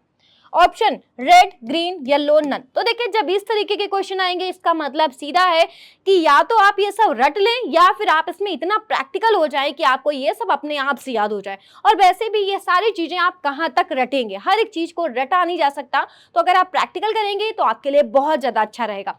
तो राइटर में बाय डिफॉल्ट जो हाईलाइटर का कलर होता है वो होता है येलो। कौन सा होता है? Yellow colour. चलिए बढ़ते हैं अगले क्वेश्चन पर। और अगला क्वेश्चन है व्हाट इज लाइनेक्स? लाइनेक्स क्या है या फिर लिनक्स क्या है? ऑप्शन है multitasking, multi user, both, none. तो लाइनेक्स आपका है बोथ। लाइनेक्स मल्टीटास्किंग भी है, मल्टी यूजर भी है। और लेकिन ये है क्या? तो लाइनेक्स है एक ऑपरेटिंग सिस्टम। क्या है? एक ऑपरेटिंग सिस्टम। आप ऑपरेटिंग सिस्टम के साथ साथ इसको कह सकते हो सिस्टम सॉफ्टवेयर। क्या कह सकते हो? सिस्टम सॉफ्टवेयर, क्योंकि जितने भी ऑपरेटिंग सिस्टम होते हैं वो सब सिस्टम सॉफ्टवेयर होते हैं। ठीक है, चलिए बढ़ते हैं अगले क्वेश्चन पर। अगला क्वेश्चन है what is the shortcut key to pop up shut down option in Windows operating system? Windows operating system में शट डाउन करने की शॉर्टकट की क्या है? सिंपल क्वेश्चन ये है। तो आप शट डाउन तो बहुत बार करते होंगे, बहुत सिंपल सा क्वेश्चन है, आप तुरंत इसका आंसर अभी समझ गए होंगे। तो इसका आंसर क्या है? Control F4, control shift F4, window plus F4, alt plus F4। सीधा सा इसका आंसर है option number D, alt plus F4। अच्छा, alt plus F4 shut down की तो शॉर्टकट की होती है, साथ ही साथ और इसका काम क्या होता है? तो मैं आपको बता दूं, ऑल्ट प्लस F4 किसी भी करंट एप्लीकेशन को बंद करने का भी काम करता है। जैसे अगर आप फाइल एक्सप्लोरर में हैं और अगर आप वहां से ऑल्ट प्लस F4 प्रेस करेंगे तो ये फाइल एक्सप्लोरर को बंद कर देगा। अगर आप गूगल क्रोम में हैं, MS ऑफिस में हैं, किसी भी जगह हैं, अगर आप वहां से ऑल्ट प्लस F4 प्रेस किया तो ये करंट उस प्रोग्राम को बंद कर देता है। और अगर आप डेस्कटॉप पर ऑल्ट प्लस F4 प्रेस करोगे तो ये सिस्टम को शट डाउन करता है। चलिए बढ़ते हैं अगले क्वेश्चन पर। अगला क्वेश्चन है in Windows operating system shortcut key is used to open run command dialog box. Windows operating system में run command dialog box open करने की शॉर्टकट की क्या होती है? रन कमांड डायलॉग बॉक्स वो होता है जहां से हम अपने किसी भी प्रोग्राम के लिए शॉर्टकट में सर्च करते हैं। जहां से हम MS वर्ड अगर ओपन करना चाहते हैं तो वहां पर टाइप कर देते हैं WinBird, तो हमारा MS वर्ड ओपन हो जाता है। तो ये पूछ रहा है कि रन कमांड का शॉर्टकट की क्या होती है? ऑप्शन है control R, window R, shift plus R और विंडो शिफ्ट R। तो यहाँ पर सही आंसर है window plus R। Window plus R से आप रन कमांड ओपन कर सकते हैं। बढ़ते हैं अब अगले क्वेश्चन पर फटाफट से। Question number 64, when was first operating system developed? सबसे पहला ऑपरेटिंग सिस्टम कब डेवलप हुआ था? आपके सामने ऑप्शन है 1948, 1949, 1951, 1950। तो इसका सही आंसर है ऑप्शन नंबर डी। 1950 में आपका जो सबसे पहला ऑपरेटिंग सिस्टम बना था उसका नाम था GMOS। क्या नाम था? GMOS। इसकी फुल फॉर्म थी जनरल मोटर्स या general motor operating system. General motor operating system, ये सबसे पहला आपका ऑपरेटिंग सिस्टम बना था 1950 में। ठीक है, बढ़ते हैं अगले क्वेश्चन पर। और अगला क्वेश्चन है 65 which shortcut key will use to minimise all windows in window operating system. सारी विंडोज को एक साथ मिनिमाइज करने के लिए किस शॉर्टकट की का यूज करते हैं? Window plus D, window key, window plus break और विंडो प्लस एम। तो यहाँ पर सही आंसर है window plus M. Window plus M press करने से आप सारी जितनी भी आपने करंट अभी विंडोज ओपन कर रखी होती हैं वो सारी एक साथ मिनिमाइज हो जाती हैं। चलिए बढ़ते हैं अगले क्वेश्चन पर। अगला क्वेश्चन है where do the date and time appear on the desktop. Desktop पर डेट और समय कहाँ दिखाई देते हैं? ऑप्शन है my computer, title bar, status bar, task bar. तो डेट और टाइम हमेशा दिखते हैं विंडो पर राइट साइड एकदम कॉर्नर में, यहाँ पर, ठीक है, और सबसे नीचे वाली बार पर। तो सबसे नीचे वाली बार कौन सी होती है? टास्क बार, ठीक है। विंडोज ऑपरेटिंग सिस्टम में सबसे नीचे वाली बार होती है टास्क बार, जो कि हमेशा इनेबल रहती है। बढ़ते हैं अगले क्वेश्चन पर। और अगला क्वेश्चन है what does a folder mean. एक फोल्डर का क्या मतलब होता है? फोल्डर किस लिए होता है? ठीक है, देखते हैं इसके options. Keeping file organised on disk, determine if the computer can function properly, can make file a table, can see names of file. मतलब ये है कि सारी फाइल्स को ऑर्गेनाइज करके एक डिस्क पर रखता है। दूसरा, determine if the computer can function properly, अगर कोई कंप्यूटर प्रॉपरली फंक्शन कर रहा है तो उसको डिटरमाइन करना। Can make file a table, किसी भी फाइल की टेबल बनाना। Can see name of file, सारी फाइल्स का नाम देखने के लिए। तो बेसिकली फोल्डर का काम होता है keeping files organised on disk. किसी भी डिस्क पर जब हमारी काफ़ी सारी फाइल्स फैली हुई होती है तो हम एक फोल्डर क्रिएट करके उसमें सारी फाइल्स को डाल देते हैं, जिससे हमारी सारी फाइल वेल ऑर्गेनाइज्ड हो जाती हैं। चलिए बढ़ते हैं अगले क्वेश्चन पर। और अगला क्वेश्चन है which one of the following does not fall under the category of operating system. इनमें से कौन सा एक ऑपरेटिंग सिस्टम नहीं है? ठीक है, क्वेश्चन सिर्फ इतना सा है, बस लिखा कैसे भी हो आपको क्वेश्चन समझना है क्या कह रहा है। में से कौन सा एक ऑपरेटिंग सिस्टम नहीं? ऑप्शन है Apache, Android, Linux, Windows.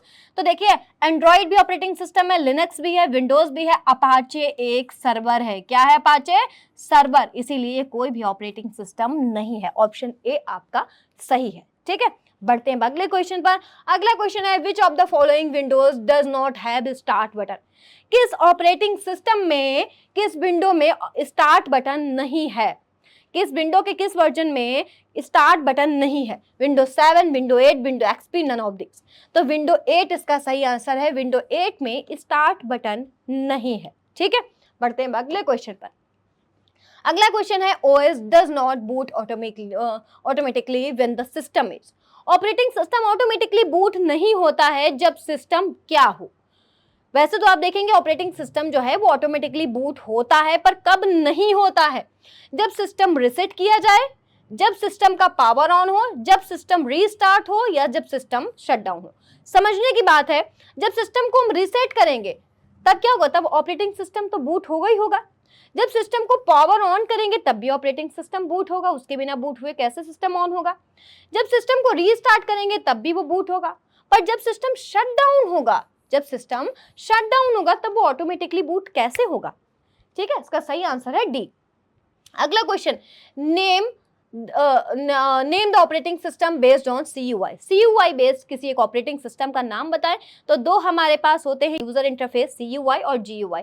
CUI में होता है कमांड यूजर इंटरफेस, जब यूजर को हर एक काम के लिए कमांड लिख के देनी पड़ती है। अगर उसे डेट एंड टाइम भी चाहिए, फोल्डर भी बनाना है, फाइल भी बनाना है, तो उसको कमांड लिख के देनी है कमांड प्रॉम्प्ट पे। GUI में अब हमारे पास ग्राफिक है तो हम ग्राफिक पर क्लिक करके कोई भी काम कर सकते हैं, जिसके फुल फॉर्म होती है ग्राफिकल यूजर इंटरफेस। जब CUI था तब हमारे पास किसी भी चीज के ग्राफिक नहीं थे, जैसे डेट एंड टाइम के आज ग्राफिक मिलते हैं, MS वर्ड, फाइल आइल, सबके फोल्डर के सबके में ग्राफिक मिलते हैं, इजीली इस पर क्लिक करके काम कर लेते हैं। पर जब CUI था तब कोई भी ग्राफिक नहीं थे, एक ब्लैंक स्क्रीन थी, हमें कमांड प्रॉम्प्ट मिलता था जहां से हम हर एक चीज के लिए कमांड टाइप करते थे और हम अपना काम करते थे। तो यहाँ पर पूछ रहा है कि CUI बेस्ड ऑपरेटिंग सिस्टम कौन सा है? MS DOS, MS Windows, Unix, none of all of this. तो CUI बेस्ड ऑपरेटिंग सिस्टम है MS DOS। MS DOS है CUI बेस्ड। MS DOS पर काम करने के लिए आपको कमांड प्रॉम्प्ट का यूज करना होता है। ठीक है, चलिए बढ़ते हैं अगले क्वेश्चन पर। और which shortcut key is use to move from one program to another. एक प्रोग्राम से दूसरे प्रोग्राम पर पहुंचने के लिए किस शॉर्टकट की का यूज किया जाता है? Control plus tab, control plus shift, alt plus tab, alt plus shift. तो इसकी सही आंसर है C alt plus tab. Alt plus tab से आप किसी भी एक प्रोग्राम से दूसरे प्रोग्राम पर मूव कर सकते हैं। अगर आपने कई सारे प्रोग्राम एक साथ ओपन करके रखे हैं तो आप ऑल्ट के साथ tab tab tab tab press करते रहिए जब तक आपका डिजायर्ड प्रोग्राम आपको ना मिल जाए। ऑल्ट प्रेस करके रखिए और आप टैब टैब टैब टैब दबाते रहिए, ठीक है। चलिए बढ़ते हैं अगले क्वेश्चन पर, और अगला क्वेश्चन है which is the shortcut key to shut down window. Window को शट डाउन करने की शॉर्टकट की अभी बिल्कुल हम लोग समझ चुके हैं। आंसर आपके सामने ऑल्ट प्लस F4। इसमें टाइम हम इतना नहीं वेस्ट करेंगे क्योंकि आंसर अभी हमने देखा था। अगला क्वेश्चन देखते हैं। अगला क्वेश्चन है BIOS is used by. BIOS किसके द्वारा प्रयोग किया जाता है? बायोस की फुल फॉर्म होती है बेसिक इनपुट आउटपुट सिस्टम। और बायोस किसके द्वारा प्रयोग किया जाता है? By compiler, by interpreter, by operating system, by application software. तो ये यूज किया जाता है by operating system. Option C इसका आपका सही है। बढ़ते हैं अगले क्वेश्चन पर, और अगला क्वेश्चन है question number 75। Desktop background can be changed from. Desktop background को कहां से बदल सकते हैं? सबसे पहला कि डेस्कटॉप पर राइट क्लिक करो और पर्सनलाइज ले लो। राइट क्लिक करके पर्सनलाइज चूज कर लो, वहां से डेस्कटॉप का हम बैकग्राउंड बदल सकते हैं। दूसरा, कंट्रोल पैनल पर जाओ, पर्सनलाइज ले लो। तीसरा, बोथ ए एंड बी। और चौथा, कंट्रोल पैनल पर जाओ, डिस्प्ले पर जाओ और पर्सनलाइज ले लो। तो देखिए यहाँ पर आपका बेसिकली आपको जाना है यहाँ पर ऑप्शन नंबर 3 के साथ, both A and B. Right click करना है, पर्सनलाइज से अभी आप उसका बैकग्राउंड चेंज कर सकते हो। कंट्रोल पैनल पर जाके पर्सनलाइज पे भी आप उसका बैकग्राउंड चेंज कर सकते हो, ठीक है। बढ़ते अगले क्वेश्चन पर। अगला क्वेश्चन है Libre office is an. Libre office क्या है? तो लिब्रे ऑफिस है एक open source system software. Open source system software, freeware system software नहीं है, ओपन सोर्स एप्लीकेशन सॉफ्टवेयर नहीं है, ऑल ऑफ दीज भी नहीं है, ये है ओपन सोर्स सिस्टम सॉफ्टवेयर, ठीक है। बढ़ते हैं अगले क्वेश्चन पर हम। तो अगला क्वेश्चन है should the SIM card be valid and activate for UPI. क्या यूपीआई के लिए सिम कार्ड वैलिड और सक्रिय होना चाहिए? पहले मैं आपको एक चीज और बता दूं पिछले क्वेश्चन में कि यहाँ पर हमने फ्रीवेयर क्यों नहीं चूज किया है। फ्रीवेयर सिस्टम सॉफ्टवेयर क्या नहीं हो सकता है? वो जो भी फ्री है वो सब फ्रीवेयर हो सकते हैं, ठीक है, क्योंकि लिब्रे ऑफिस भी तो फ्रीवेयर है। लेकिन मैं आपको बता दूं कि सारे फ्रीवेयर जो हैं वो आपके ओपन सोर्स सॉफ्टवेयर हों ऐसा कोई जरूरी नहीं है, क्योंकि फ्रीवेयर फ्री होते हैं, सिर्फ फ्री होते हैं। लेकिन ओपन सोर्स सॉफ्टवेयर फ्री तो होते ही होते हैं, साथ ही साथ यूजर उनको अपनी नीड के अकॉर्डिंग मॉडिफाई भी कर सकता है। बाकी जरूरी नहीं जितने फ्रीवेयर हैं उनको हम मॉडिफाई भी कर सके, ठीक है। बढ़ते हैं अगले क्वेश्चन पर। और should the SIM card be valid and activate for UPI. UPI के लिए सिम कार्ड वैध और सक्रिय होना चाहिए, ऑफ कोर्स होना चाहिए, ये ट्रू है। तो अब आपके स्टार्ट होते हैं ट्रू और फॉल्स। तो जब भी आप यूपीआई यूज करेंगे तो आपका सिम कार्ड वैलिड होना चाहिए, तभी आप यूपीआई का यूज कर सकते हैं। बढ़ते हैं अगले क्वेश्चन पर हम, और अगला क्वेश्चन है a new folder can be created on the desktop. A new folder can't be created on the desktop. Desktop पर नया फोल्डर नहीं बनाया जा सकता है, बिल्कुल गलत है। डेस्कटॉप पे भी नया फोल्डर बनाया जा सकता है। तो ऑप्शन बी इसका सही है, फॉल्स है ये। चलिए अगले बढ़ते हैं। PROM is used as primary memory. PROM का यूज प्राइमरी मेमोरी के लिए किया जाता है। तो मैं आपको बता दूं कि मैंने आपको बताया है कि प्राइमरी मेमोरी 2 होती हैं, एक तो होती है रैम और एक होती है रोम। वही अगर आप रैम के टाइप की बात करें तो 2 तरीके की होती है, कि एस रैम होती है और एक डी रैम होती है, ठीक है। वही अगर आप रोम के बारे में बात करें तो इसके होते हैं प्रोम और ई प्रोम और ई प्रोम, ठीक है। तो इसका मतलब ये है कि प्रोम भी प्राइमरी मेमोरी की तरह यूज की जाती है, ठीक है। ये ट्रू है, ये इसका टाइप है एक। चलिए बढ़ते हैं अगले क्वेश्चन पर। Linux is an application software. बिल्कुल भी नहीं, फॉल्स है। जितने भी, क्योंकि लिनक्स क्या है, एक ऑपरेटिंग सिस्टम है, जितने भी ऑपरेटिंग सिस्टम होते हैं वो सब सिस्टम सॉफ्टवेयर होते हैं। बढ़ते हैं अब हम अगले क्वेश्चन पर। तो अगला क्वेश्चन है memory management is an important function of operating system. Memory प्रबंधन ऑपरेटिंग सिस्टम का एक इंपॉर्टेंट काम है। तो ये बिल्कुल सही है कि ऑपरेटिंग सिस्टम का एक इंपॉर्टेंट काम है। ऑपरेटिंग सिस्टम के बेसिकली यही सारे काम होते हैं, file management, memory management, process management, ये सब ऑपरेटिंग सिस्टम के मेन फंक्शंस होते हैं, ठीक है। चलिए बढ़ते हैं अगले क्वेश्चन पर। अगला क्वेश्चन है काउंट ओनली काउंट नंबर्स। मैं पूछ रहा है, कैल्क का क्वेश्चन है कि क्या काउंट फंक्शन से सिर्फ नंबर ही काउंट किए जाते हैं? जी हाँ, काउंट फंक्शन आपका सिर्फ नंबर काउंट करके बताता है। मतलब अगर आपकी ये एक सेल है और यहाँ पर आपने अगर यहाँ पर ABC लिखा है, दूसरी सेल में आपने लिखा है 123, फिर आपने यहाँ पर लिखा है कुछ भी FGH कुछ भी लिखा है, फिर आपने लिखा है 4 5, फिर आपने नीचे लिखा है 2, तो अब ये काउंट फंक्शन अगर आप लगाओगे तो ये उन्हीं को काउंट करेगा जिनमें नंबर लिखा है 1 2 3, आपको दे देगा 3 सेल में आपके नंबर्स लिखे हुए हैं इस तरीके से। बढ़ते हैं अगले क्वेश्चन पर। Internet is also known as cyber space. Internet को साइबर स्पेस भी जाना जाता है। जी हाँ, इंटरनेट को साइबर स्पेस के नाम से भी जानते हैं। अगला क्वेश्चन देख लेते हैं यहाँ से। अगला क्वेश्चन है, can I use credit card and debit card for cash withdraw. नकद निकासी के लिए क्या हम क्रेडिट कार्ड और डेबिट कार्ड को यूज कर सकते हैं? तो हाँ, क्रेडिट कार्ड और डेबिट कार्ड के लिए को नकद निकासी के लिए यूज कर सकते हैं। डेबिट कार्ड वो होता है जो कि बैंक में हमारे जमाओं को हमें निकालने की परमिशन देता है। जो हमने बैंक में जमा करके रखा है उसको यूज करने के लिए हमारा डेबिट कार्ड होता है। क्रेडिट कार्ड वो होता है जब हम बैंक से उधार लेते हैं। ठीक, बढ़ते हैं अगले क्वेश्चन पर। Can show hide navigator be done by F5।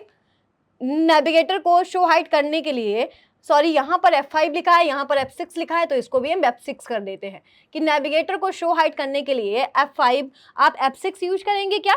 तो नहीं, ये फॉल्स है, क्योंकि नेविगेटर को शो हाइड करने के लिए F5 यूज करते हैं। आप इसको चाहे जो समझ लो, इसका आंसर है F5। ठीक है, अगर आप F6 समझोगे तो ये फॉल्स है, F5 समझोगे तो ये ट्रू है। पढ़ते हैं अगले क्वेश्चन पर। अगला क्वेश्चन है, do I have to scan Aadhaar copy again and again in AEPS। AEPS में आधार की कॉपी को बार बार स्कैन करना पड़ता है। तो देखिए, AEPS में जब भी आप जितनी बार भी आप पेमेंट निकालेंगे, ट्रांसफर करेंगे, तो आपको आधार की कॉपी को बार बार स्कैन नहीं करना पड़ेगा, बल्कि आप आधार नंबर से अपना काम कर सकते हो। तो ये आपका बिल्कुल फॉल्स है। चलिए बढ़ते हैं अगले क्वेश्चन पर। और अगला क्वेश्चन है, can RTGS NEFT payments be made 24/7। तो हाँ, RTGS और नेफ्ट जो है ये इंटरनेट बैंकिंग के सर्विसेज हैं जिसमें आप 24/7 फंड ट्रांसफर कर सकते हैं। बढ़ते हैं अगले क्वेश्चन पर। अगला क्वेश्चन है, Windows is an operating system. Window एक ऑपरेटिंग सिस्टम है। जी हाँ, विंडो एक ऑपरेटिंग सिस्टम है, वो तो हम यूज करते हैं ज़्यादातर। और अगला क्वेश्चन देख लेते हैं। देखिए, ट्रू फॉल्स बड़े इजी हैं, इसमें क्या ही अब हम टाइम वेस्ट करें। OTP means open time password. तो OTP की फुल फॉर्म आपको पता होगा कि OTP की full form open time password तो नहीं होता है, बल्कि इसकी फुल फॉर्म होती है वन टाइम पासवर्ड। क्या होती है? One time password. OTP क्या होता है? जब भी हम किसी ऐप को लॉगिन करते हैं, कहीं पेमेंट करते हैं, कहीं भी, तो आपके पास हर बार एक OTP आता है जो कभी किसी से शेयर नहीं करना चाहिए। OTP हर बार बदल के आता है, इसे याद रखने की तो ज़रूरत नहीं है, पर इसके एक वैलिड टाइम होता है कि कहीं OTP 10 सेकंड के लिए, 20 सेकंड के लिए, 1 मिनट के लिए, 10 मिनट के लिए ऐसे वैलिड होता है। ठीक है, तो ये आपका फॉल्स है। चलिए बढ़ते हैं अगले क्वेश्चन पर। अगला क्वेश्चन है, debit card is also called ATM card. Debit card को ATM कार्ड भी कहते हैं, तो ये भी आपका ट्रू है। डेबिट कार्ड को ATM कार्ड भी कहा जाता है।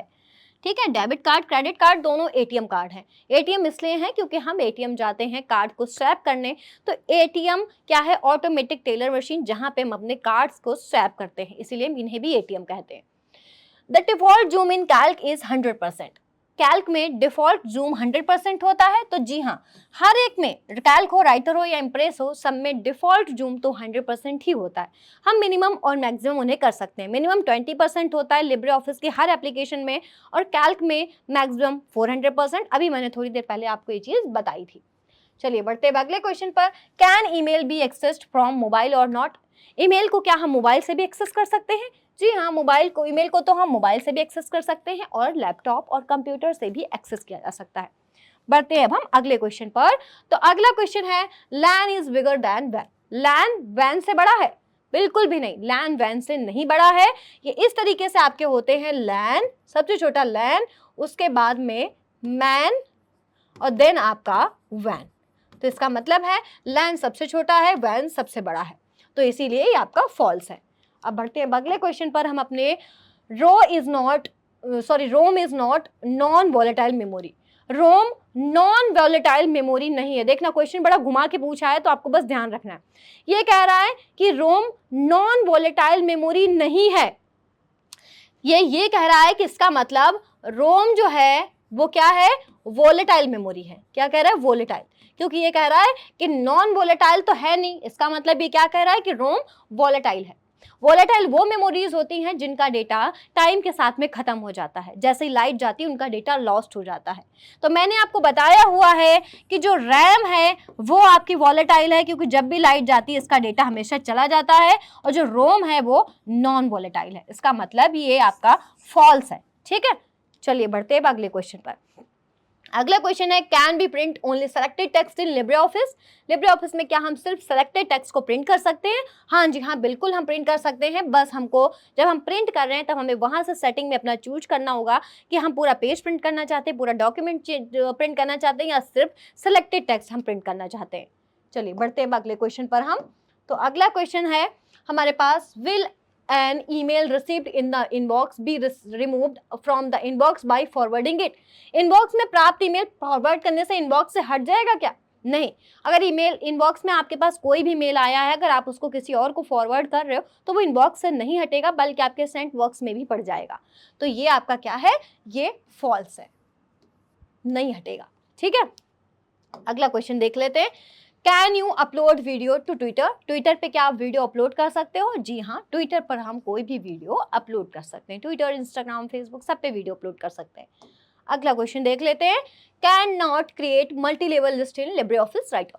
लिब्रे ऑफिस राइटर में मल्टी लेवल लिस्ट नहीं बनाई जा सकती हैं, ऐसा बिल्कुल भी नहीं है। लिब्रे ऑफिस राइटर में भी मल्टी लेवल लिस्ट बनाई जा सकती हैं। सॉरी, तो ये आपका है, क्या है ये? फॉल्स है, ये आपका फॉल्स है। लिब्रे ऑफिस राइटर में मल्टी लेवल लिस्ट बनाई जा सकती हैं। बढ़ते हैं अगले क्वेश्चन पर। Question number 99, is RAM a part of hard disk drive. RAM क्या हार्ड डिस्क ड्राइव का पार्ट है? अब ये तो आपको पता होगा कि हार्ड डिस्क ड्राइव है एक्सटर्नल मेमोरी और रैम है इंटरनल मेमोरी। मतलब रैम है प्राइमरी और हार्ड डिस्क ड्राइव है सेकेंडरी, तो फिर ये उसका पार्ट तो हो ही नहीं सकता है। तो ये आपका फॉल्स है। क्या है? फॉल्स है। चलिए बढ़ते हैं अगले क्वेश्चन पर। अगला क्वेश्चन है 100, last question. Application software provided as a platform for system software to run. Application software system software को चलने के लिए प्लेटफॉर्म आपका प्रोवाइड कराता है। तो हाँ, एप्लीकेशन सॉफ्टवेयर का काम होता है सिस्टम सॉफ्टवेयर को चलने के लिए प्लेटफॉर्म प्रोवाइड कराना। क्योंकि सिस्टम सॉफ्टवेयर हमारे सिस्टम में कौन से होते हैं? जैसे operating system, clock, calendar, play store, ये सब सिस्टम सॉफ्टवेयर है।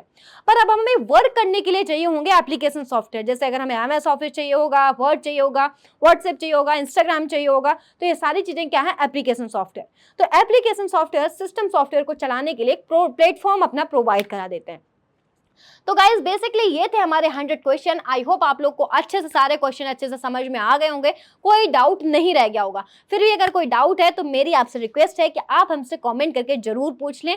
वीडियो पसंद आई हो तो लाइक शेयर, हमारे चैनल को सब्सक्राइब जरूर करें, और जिस भी हमें टॉपिक पर वीडियो लानी चाहिए वो टॉपिक जरूर सजेस्ट करें। मिलेंगे हम लोग नेक्स्ट वीडियो में। Till then keep learning and exploring. Will see you soon. Have a nice day.